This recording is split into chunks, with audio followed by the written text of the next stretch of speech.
Hello dear students, the science magic channel में आपका फिर से एक बार हार्दिक स्वागत है। मैं एहसान भदौरिया, बायोलॉजी फैकल्टी। आज हम फिर से एक नई क्लास के साथ आपसे जुड़ेंगे, आपसे डिस्कस करेंगे। देखो, इससे पहले वाली जो क्लास थी अपनी, उस क्लास में हमने बात की थी एंडोस्पर्म की, भ्रूणपोष, एंडोस्पर्म के टाइप और फंक्शंस ऑफ एंडोस्पर्म, यानी एंडोस्पर्म या भ्रूणपोष के कार्य। आज की जो अपनी क्लास होगी उसके अंदर हम बात करेंगे एम्ब्रियोनिक डेवलपमेंट। एम्ब्रियोनिक डेवलपमेंट यानी भ्रूणीय परिवर्धन। पादपों में एक बीजपत्री पादप है, द्विबीजपत्री पादप है, उनमें भ्रूण का परिवर्धन कैसे होता है। सबसे पहले हम यहाँ देख रहे हैं द्विबीजपत्री पादपों में भ्रूण का विकास या भ्रूण का परिवर्धन कैसे होता है। ठीक है, यानी embryonic development in dicots, embryonic development, embryonic development of या इन डाइकोट्स, इन डाइकोट्स द्विबीजपत्री पादपों में भ्रूण का विकास कैसे होता है। तो देखो, सबसे पहले तो ये पता होना चाहिए कि भ्रूण क्या है, ठीक है, और भ्रूणीय परिवर्धन क्या है।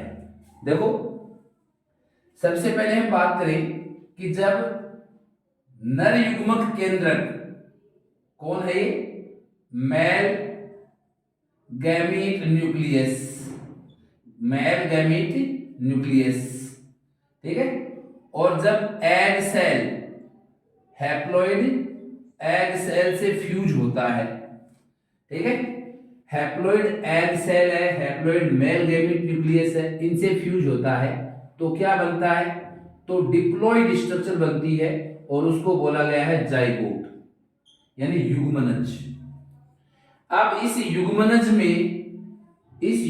में क्या होंगे, डिवीजन होंगे, यानी सेल डिवीजन्स होते हैं, और सेल डिवीजन्स के फलस्वरूप क्या बनती है, एक मल्टी सेलुलर स्ट्रक्चर बन जाती है, एक मल्टी सेलुलर स्ट्रक्चर बन जाती है, और उस मल्टी सेलुलर स्ट्रक्चर को हम क्या बोलते हैं, एम्ब्रियो बोलते हैं। और एम्ब्रियो भी कैसा होता है, 2n होता है, डिप्लॉइड होता है।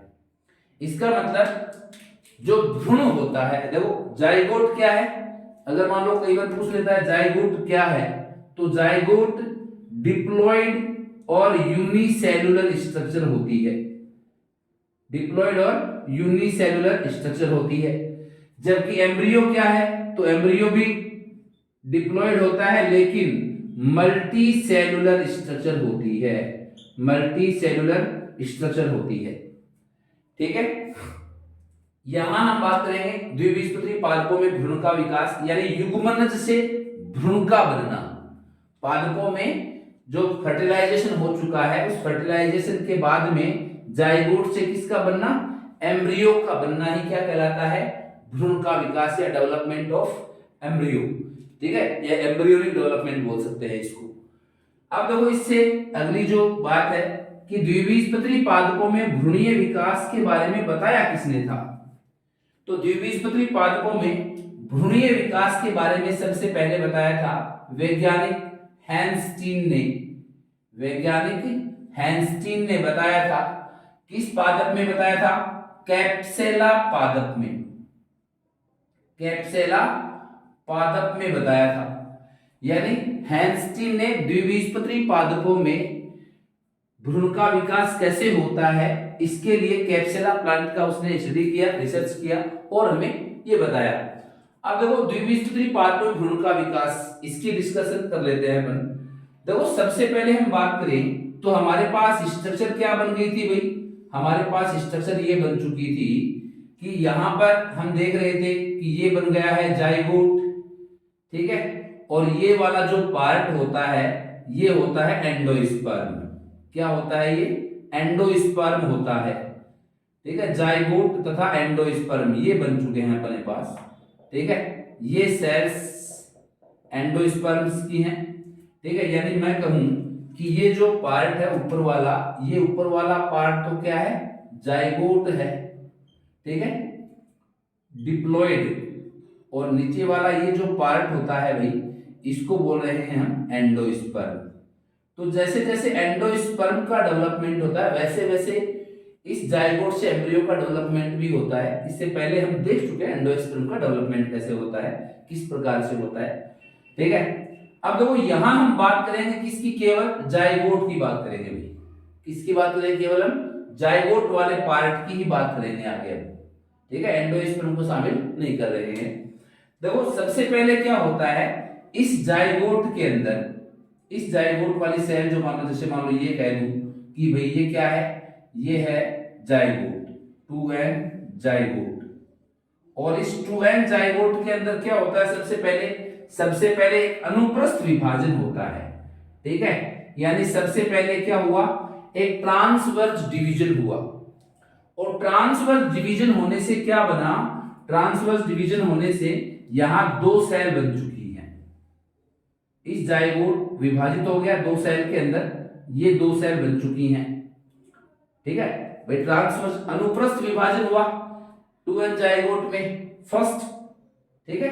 और ट्रांसवर्स डिवीजन के बाद में क्या बनी है, 2 सेल स्ट्रक्चर बन चुकी है, ठीक है। जिसमें देखो एक सेल जो ऊपर की ओर दिखा रखी है, एक नीचे वाली सेल है, ठीक है ना भाई। अब देखो इसमें जो ये सेल है ये मानी जाती है माइक्रोपाइलर एंड की ओर। क्या बोलते हैं इसको, माइक्रोपाइलर एंड की ओर वाली। और ये सेल कौन से पार्ट की ओर है, चैलेजल एंड की ओर। किसकी ओर है, चैलेजल एंड की ओर है।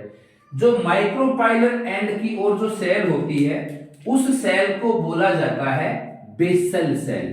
क्या बोला जाता है, बेसल सेल बोला जाता है, ठीक है। ये होती है बेसल सेल, ठीक है। और ये जो चैलेजल एंड की ओर जो सेल होती है इसको माना जाता है एपिकल सेल। एपिकल सेल यानी इसको क्या बोलेंगे, आधारीय कोशिका, इसको क्या बोलेंगे, अग्रस्त कोशिका।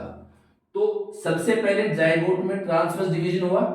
After transverse division zygote divided into 2 cell structure. First micropylar end की ओर जो सेल है वो क्या है, बेसल सेल। सेकंड जो चैलेजल एंड की ओर जो सेल है वो क्या है, एपिकल सेल है, ठीक है। अब देखो क्या होता है, अब इस बेसल सेल में, अब इस बेसल सेल के अंदर यानी सेल के अंदर क्या होते हैं 6 to 10 ट्रांसवर्स डिवीजन ही होते हैं। क्या होते हैं, 6 to 10 ट्रांसवर्स डिवीजन होते हैं। किसमें होते हैं, बेसल सेल में होते हैं। किसमें होते हैं भाई, बेसल सेल में। तो बेसल सेल में जब 6 से 10 अनुप्रस्थ विभाजन होते हैं तब इस प्रकार से स्ट्रक्चर बन जाती है, ठीक है ना। इस प्रकार से स्ट्रक्चर बन जाती है, ठीक है। जैसे 6 से 10 कोशिकीय समूह बन जाता है इस प्रकार से, 6 से 10 कोशिकीय समूह बन गए, ठीक है। इसको देख लेना थोड़ा सा, देखो 6 से 10 हुए हैं विभाजन, तो 6 से 10 ही कोशिकाएं बनेंगी यहां पर, ठीक है ना। ये मान लो 6 से 10 बन गई, लगभग मानते हैं अप्रोक्सीमेट, ठीक है। ये हैं 6 से 10 कोशिकाएं, ठीक है।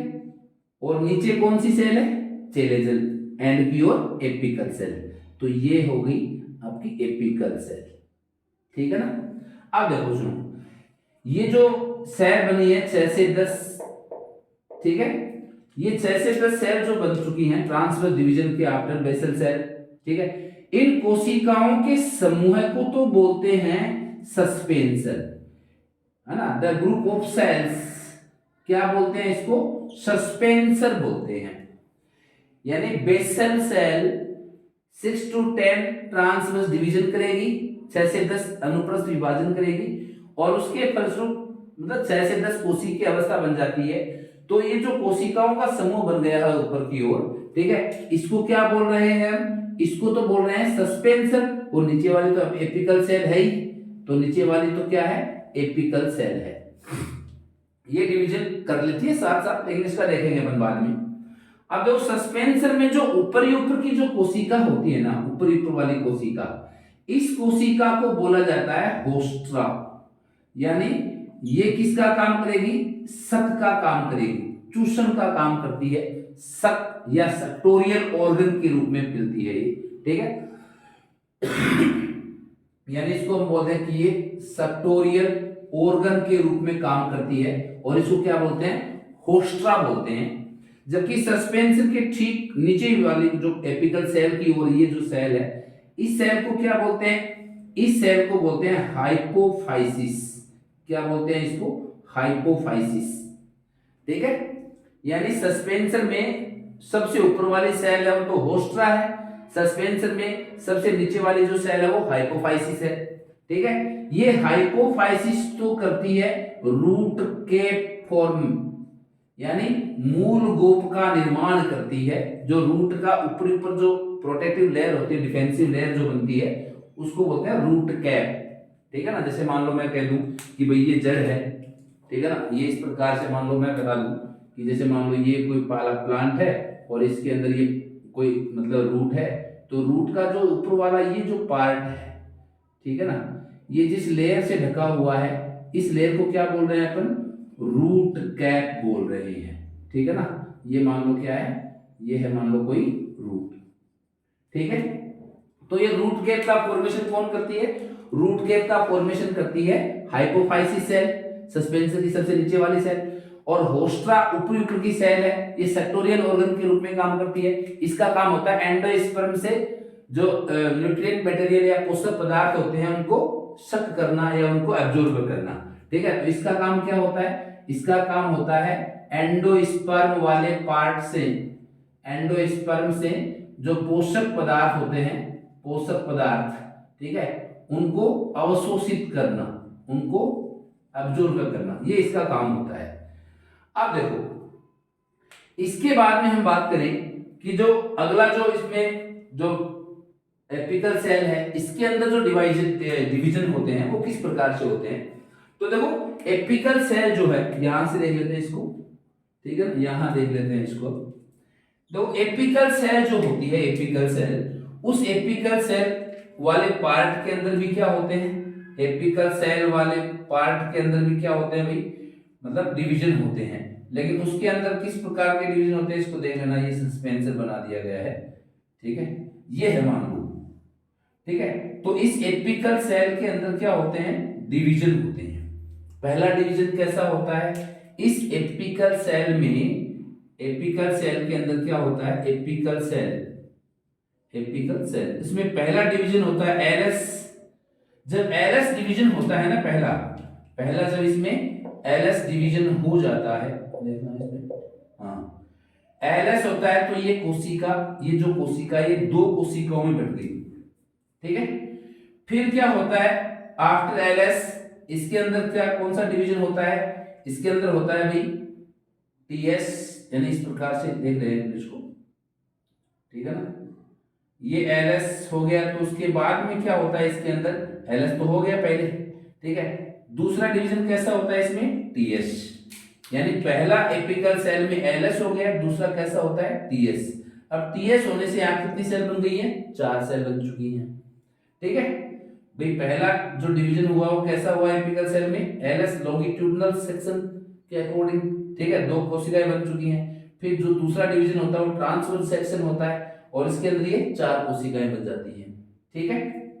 अब ये चारों कोशिकाएं जो होती हैं, ये एक बार डिवीजन करती हैं, चारों कोशिकाएं क्या करती हैं, एक बार और डिवाइडेशन या डिवीजन करती हैं, जिसके फलस्वरूप यहाँ क्या बनता है, जिसके फलस्वरूप यहाँ 8 कोशी की अवस्था बन जाती है। ठीक है ना। ये ऊपर वाला ये पार्ट है पूरा। ठीक है। इस प्रकार से यहाँ पर कितनी कोशी की अवस्था बन जाती है, 8 कोशी की अवस्था बन जाती है इस प्रकार से। ठीक है। अब देखो है ना, 1 2 3 4 5 6 7 8, ये 8 सेल्स बन चुकी हैं। और ये 8 सेल स्टेज, इसको क्या बोलते हैं, इसको बोलते हैं ऑक्टेंट या अष्टांशक, ऑक्टेंट। ठीक है। अष्टांशक 8 कोशिकाओं का समूह बन चुका है। अब देखो जो हाइपोफाइसिस की तरफ है, जो सेल हाइपोफाइसिस की तरफ है ना भाई, ये तो हाइपोफाइसिस है ना, सस्पेंसर की सबसे अंतिम कोशिका ये है, इसको दर्शा रहे हैं अपन यहाँ पर। ठीक है। तो हाइपोफाइसिस की ओर जो 4 कोशिकाएं होती हैं, यानी ऊपर की तरफ, इन कोशिकीय समूह को तो बोला जाता है हाइपोबेसल सेल। क्या बोलते हैं इनको, हाइपोबेसल सेल, ठीक है। और इसके जो ऑपोजिट जो ये जो चार कोशिकीय समूह होता है, ठीक है, इनको बोला जाता है एपीबेसल सेल। क्या बोलते हैं इसको? एपीबेसल सेल, ठीक है ना भाई। हाइपोफाइसिस की ओर हाइपोबेसल, इसके ऑपोजिट एपीबेसल सेल्स। अब देखो हाइपोबेसल सेल जो होती है इसका काम क्या होता है? हाइपोबेसल सेल का इसका काम होता है, ये बनाती है, देखो ये हाइपोफाइसिस क्या बना रही है? ये बना रही है रूट कैप, तो ये क्या बनाएगी? रूट। यानी हम कहें हाइपोबेसल सेल जो होती है ये बनाती है मूलांकुर चोल, मूलांकुर चोल, या यूं कह दें अपन हाइपोकोटाइल बनाती है भाई, ठीक है।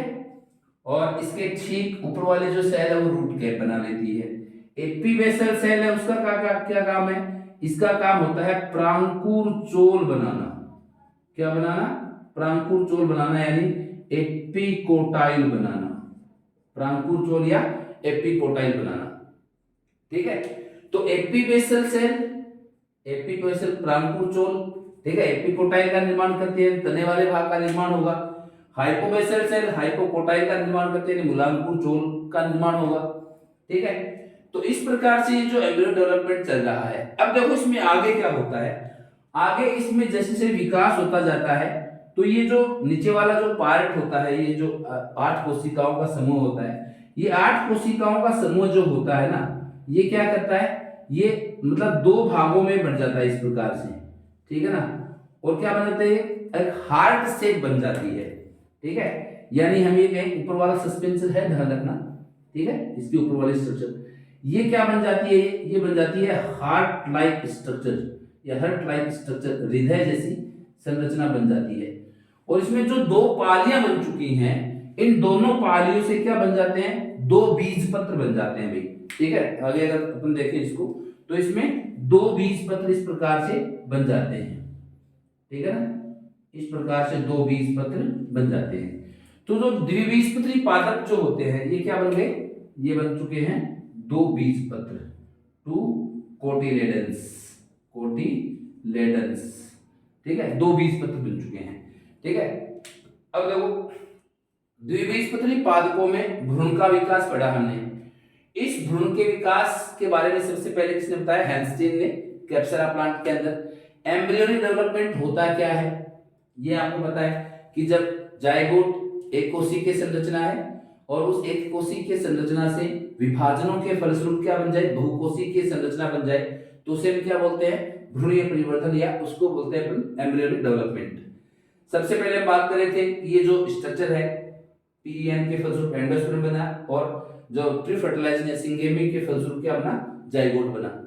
अब इस जायगोट वाले पार्ट में हमने देखा ट्रांसफर डिवीजन होता है, पहले 2 सेल बनती हैं, ठीक है, और फिर जो बेसल सेल है उसके अंदर डिवीजन होते हैं, 6 से 10 कोशिका विभाजन होते हैं, तो उसमें क्या बनता है? सस्पेंशन बन जाता है। ऊपर वाली सेल कोस्टा, नीचे वाली सेल हाइपोफाइसिस। फिर नीचे वाली जो कोशिका है एपिकल सेल, उसमें भी डिवीजन होता है, पहले हाइलस फिर ट्रांसवर्स, दोबारा से 4 कोशिका विभाजन करती है तो 8 कोशिकाओं से बन जाता है। और हाइपोफाइसिस की और वाली जो कोशिका होती हैं उनको हाइपोबेसल, नीचे वाली कोशिकाओं को एपिबेसल। हाइपोबेसल क्या बना रही है?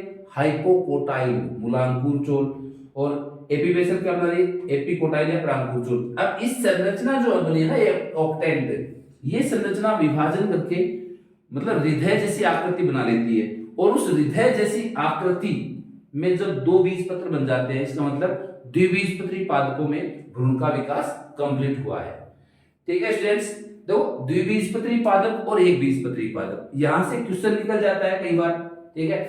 और सन 2023 के अगर बोर्ड एग्जाम्स की हम बात करें, सॉरी सन 2024 आने वाले बोर्ड एग्जाम्स की बात है, तो ये जो एम्ब्रियो डेवलपमेंट है द्विबीजपत्री पादपों में, ये ज्यादा इंपॉर्टेंट माना गया है इसको, ठीक है। आ सकता है आपकी बार बोर्ड एग्जाम्स के अंदर, तो ज्यादा इंपॉर्टेंट बोल सकते हैं इसको, अपन 5 स्टार लगा सकते हैं इस पर, ठीक है। तो ये जो आपको डायग्रामेटिक मैटर के अकॉर्डिंग जो समझाया गया है उसी के अकॉर्डिंग आसानी से याद होने वाला टॉपिक है। अब देखो इसमें नेक्स्ट हम बात करें कि एक बीजपत्री पादपों में कैसे होता है, ठीक है। तो देखो एक बीजपत्री पादपों में भ्रूण का विकास या भ्रूणीय परिवर्तन, तो एक बीजपत्री पादपों में आपको बस ज्यादा कुछ याद नहीं रखना है, आपको थोड़ी सी बात याद रखनी है कि जो प्रारंभिक विकास जो होता है, प्रारंभिक विकास, ठीक है ना, दो बात मैं याद रखनी है इसमें कि एक बीजपत्री पादप जो होते हैं, देखो एम्ब्रियोनिक डेवलपमेंट इन मोनोकोट्स, अगर इस टॉपिक की बात करें, यानी एक बीजपत्री पादपों में एम्ब्रियोनिक डेवलपमेंट इन मोनोकोट्स एक बीजपत्री पादपों में, तो एक बीजपत्री पादपों में और द्विबीजपत्री पादपों में जो एम्ब्रियोनिक डेवलपमेंट है, इन सब की इनिशिएटिव स्टेज सेम होती है। यानी प्रारंभिक अवस्थाएं क्या है, प्रारंभिक इनिशिएटिव स्टेज तथा यू कैन इनिशिएटिव डिवीजन्स जो होते हैं वो क्या होते हैं, सेम होते हैं। किसके सेम होते हैं, विद, यानी अपन कहेंगे मतलब जो डाइकोट्स के अंदर होता है ना, भाई जैसे डाइकोट्स के अंदर हम बात कर चुके हैं कि भाई युग्मनज है वो दो कोशिकाएं बनाता है, ऊपर वाली जो बेसल सेल जो माइक्रोपाइलर यानी कि और नीचे वाली एपिकल सेल वो सब बनता है, सस्पेंसर बनता है, नीचे वाला जो पार्ट एपिकल सेल वो ऑक्टेंटिव बनाती है। शर्त ये होती है कि इनके जो भ्रूण होता है, इसके जो भ्रूण होता है उसके भ्रूण में एक ही बीजपत्र होता है। वहां क्या बने थे, वहां भ्रूण में दो बीजपत्र बन चुके हैं, ठीक है भाई, हृदय जैसी आकृति बनती है। तो यहां पर क्या बनता है, भ्रूण में एक ही बीजपत्र बनता है और उस एक बीजपत्र को क्या बोलते हैं, उस एक बीजपत्र को बोला जाता है स्कूटेलम, स्कूटेलम या प्रसल्क बोला जाता है। ध्यान रखना, पूछ लेता है इसको स्कूटेलम क्या होता है, तो आपको सीधा साधा आंसर देना है कि एक बीजपत्री पादपों में जो बीजपत्र होता है भ्रूण के अंदर, उस बीजपत्र को क्या बोला जाता है, स्कूटेलम या प्रसल्क बोला जाता है। इतना ध्यान रखना है, यानी इतना ही नाम देता है स्कूटेलम क्या है, स्कूटेलम, ठीक है ना। तो एक बीजपत्री पादपों में जो भ्रूण है उसके अंदर जो एक बीजपत्र है उस एक बीजपत्र क्या बोलते हैं, स्कूटेलम या प्रसल्क कहते हैं। देखो इसमें आगे जो है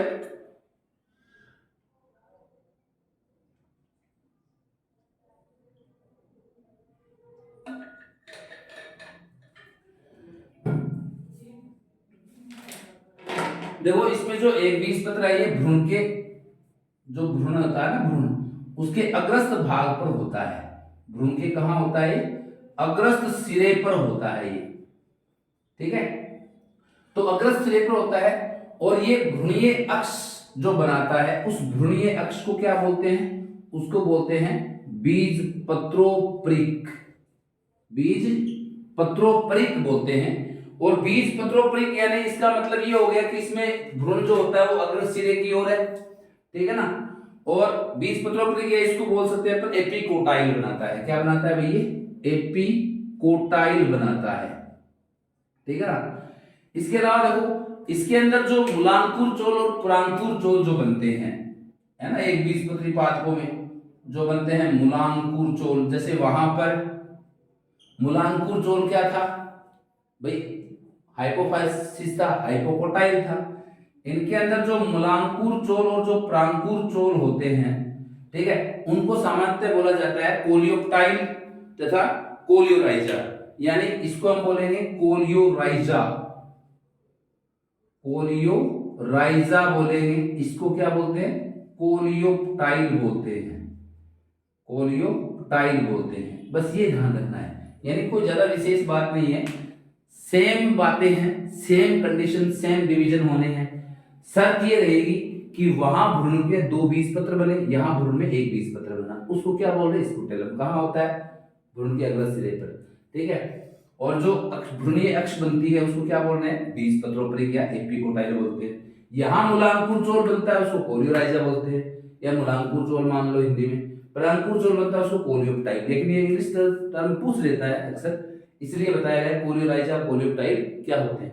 तो एक बीजपत्री पादप और द्विबीजपत्री पादप, इनके अंदर सामान्यतः जो एम्ब्रियो डेवलपमेंट होता है भाई वो समान ही होता है, ठीक है। अब देखो नेक्स्ट इसमें एक जो आती है कि मूलांकुर चोल जिस संरचना के द्वारा एपिब्लास्ट से जुड़ा होता है उसको रेडिकल बोल देते हैं। ठीक है, ये बिंदु थोड़ा ध्यान रखना कि मूलांकुर चोल जिस संरचना के द्वारा किससे जुड़ा होता है, एपिब्लास्ट या एपीबेसल सेल से। ठीक है, कई बार ये प्रश्न आ जाता है कि रेडिकल क्या है ना। अब रेडिकल केमिस्ट्री वाला नहीं है मूलक, ये रेडिकल बायो के अंदर है, एक बीजपत्री पादपों में। तो मूलांकुर चोल जिस संरचना के द्वारा, मूलांकुर चोल जिस संरचना द्वारा किससे जुड़ा हो, यानी हम बोले कि जो कोलियोराइजा होता है, ठीक है ना, कोलियोराइजा, कोलियोराइजा मूलांकुर चोल जिस संरचना के द्वारा किससे जुड़ा हो, जिस संरचना के द्वारा सामान्यतः अगर हम कहें भी एपीब्लास्ट से जुड़ा होता है, एपीब्लास्ट से, ठीक है, उस स्ट्रक्चर को क्या बोलते हैं, यहाँ पर रेडिकल बोलते हैं। ठीक है, इसके अलावा देखो मतलब एक बिंदु और आता है इसमें, केरेंकल क्या होता है। ठीक है, तो U4BSC जो पादप होते हैं, अपन कहें U4BSC, U4BSC, ठीक है, या यू कहें अपन की U4BSC, U4BSC कुल के जो पादप माने गए हैं, U4BSC कुल के पादप, उन पादपों में बीजांड द्वार के पास में, माइक्रोपाइल के पास में क्या होता है, बीजांड द्वार के पास में एक सफेद रंग की संरचना होती है, सफेद रंग की संरचना होती है। उस संरचना को क्या बोलते हैं, केरेंकल बोलते हैं। क्या बोलते हैं भाई, केरेंकल।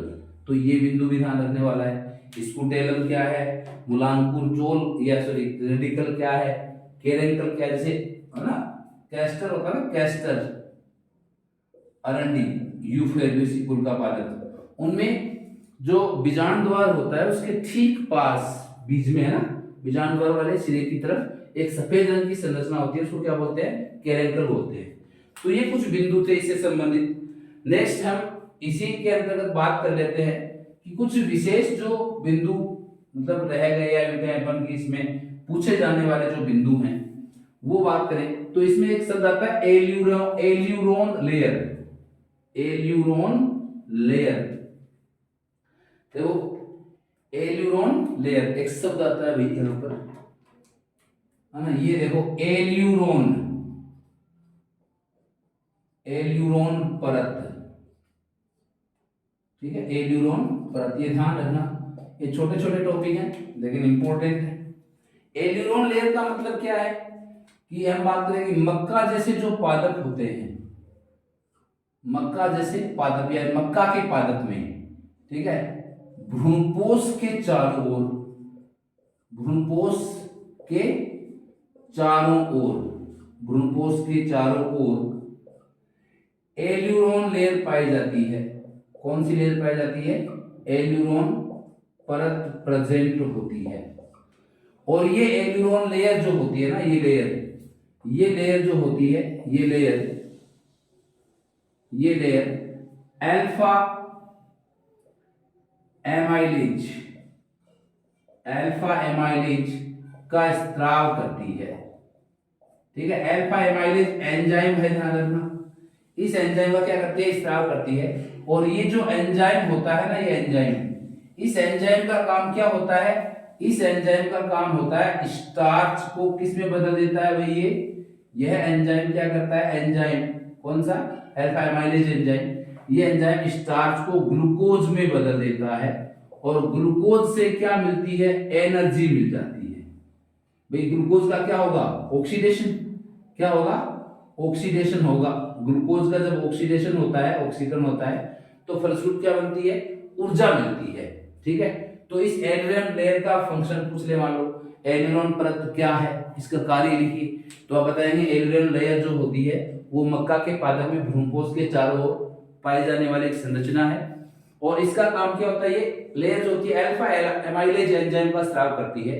और यह अल्फा एमाइलेज एंजाइम जो होता है ना, ये मक्का के बीज में या भ्रूणपोष में जो स्टार्च संचित भोजन है उसको अपघटित करता है, उसका ऑक्सीकरण करता है, सॉरी अपघटित करता है, उसको करता है ग्लूकोज में।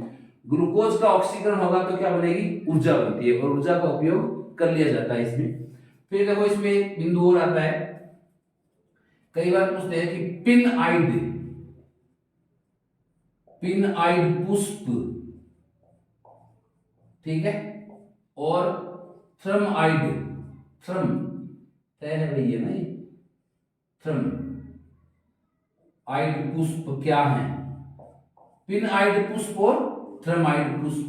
तो देखो पिन आइड ऐसे पुष्प जिनमें वर्तिका की लंबाई ज्यादा हो, वर्तिका की लंबाई अधिक है, ठीक है। पुंकेसर की लंबाई क्या है? कम। पुंकेसर की लंबाई क्या होती है? कम होती है, ठीक है। तो उन पुष्पों को क्या बोलते हैं? पिन आइड पुष्प बोलते हैं। ऐसे समझ लेना कि जो पुंकेसर होता है ना, पुंकेसर इस प्रकार से है, पुंकेसर मान लो, ठीक है भाई। तो पुंकेसर देखो कैसा, पिन जैसा है ना, ठीक है। तो ये देख लेना कि इसमें इसकी लंबाई क्या होती है? कम होती है। वर्तिका क्या होती है? ज्यादा लंबी हो जाती है। जैसे मान लो मैं कह दूं यहाँ पर, जैसे मान लो ये वर्तिका बन गई है ना इस प्रकार से, ठीक है, ये वर्तिका है मान लो, ठीक है। और पुंकेसर क्या रह गए? बस यहाँ तक, ठीक है। ये सामान्यतः तब मिलता है विषम वर्तिकात्व ऐसी कंडीशन में जब क्रॉस पोलिनेशन होता है, पर परागण होता है तब। अब थर्माइट पुष्प क्या होते हैं? थर्माइट पुष्प वे पुष्प होते हैं जिनमें इसकी बात को ऑपोजिट कर, देखो इसमें क्या होगा? वर्तिका की लंबाई क्या होगी? वर्तिका की लंबाई बहुत कम होती है, पुंकेसर ज्यादा लंबे हो जाते हैं, पुंकेसर ज्यादा लंबे हो जाते हैं, पुंकेसर की लंबाई क्या होती है? अधिक होती है, ठीक है। जैसे मैं कहूं कि भाई पुंकेसर जो होते हैं, वर्तिका मान लो ये इस प्रकार से, ठीक है, इस प्रकार से हो गया, और पुंकेसर जो होते हैं बहुत ज्यादा लंबे हो जाते हैं, तो फिर इसमें स्वपरागण नहीं हो पाता, यानी पर परागण के दौरान होती है ये प्रोसेस, ठीक है। फॉर एग्जांपल किसमें मिलते हैं? ये मिराबिलिस जलापा जो पादप, सॉरी इवनिंग प्रिमरोज वाले पादप में ऐसा होता है, इवनिंग प्रिमरोज पादप के अंदर ऐसा होता है। यानी इवनिंग प्रिमरोज पादप में दो प्रकार के पुष्प मिलते हैं, एक वे पुष्प जिनमें वर्तिका की लंबाई ज्यादा होती है, पुंकेसर की लंबाई क्या होती है? कम, पिन आइड पुष्प। और एक ऐसे पुष्प मिलते हैं जिनमें वर्तिका की लंबाई क्या होती है? कम होती है, बहुत कम, और पुंकेसर की लंबाई बहुत ज्यादा हो जाती है। तो उन पुष्पों को क्या बोलते हैं? थर्माइड पुष्प। ये एक ही पादप के अंदर अलग अलग प्रकार के पुष्प मिलते हैं, विषम वर्तिकात्व के अंतर्गत आता है। क्रॉस पोलिनेशन के लिए एक एडेप्टेशन मानते हैं इसको, यानी पर परागण के लिए क्या मानते हैं? इसको अनुकूल मानते हैं, ठीक है स्टूडेंट्स। नेक्स्ट क्लास के अंदर हम इस चैप्टर में जो भी कुछ बचे हुए छोटे टॉपिक हैं उनको डिस्कस करेंगे, और उसके बाद में एक क्लास के अंदर इससे जुड़े हुए जितने भी एमसीक्यू टाइप क्वेश्चंस हैं इस पार्ट में, इंपॉर्टेंट एमसीक्यू क्वेश्चंस हैं कंपटीशन के लिए या 12वीं बोर्ड एग्जाम के लिए, उन सबको डिस्कस करेंगे। तब तक के लिए हम आपसे लेते हैं विदा। जुड़े रहें आप हमसे और क्लासेज लेते रहें रेगुलर, फीडबैक दें आप अपने, ठीक है। Okay, thank you.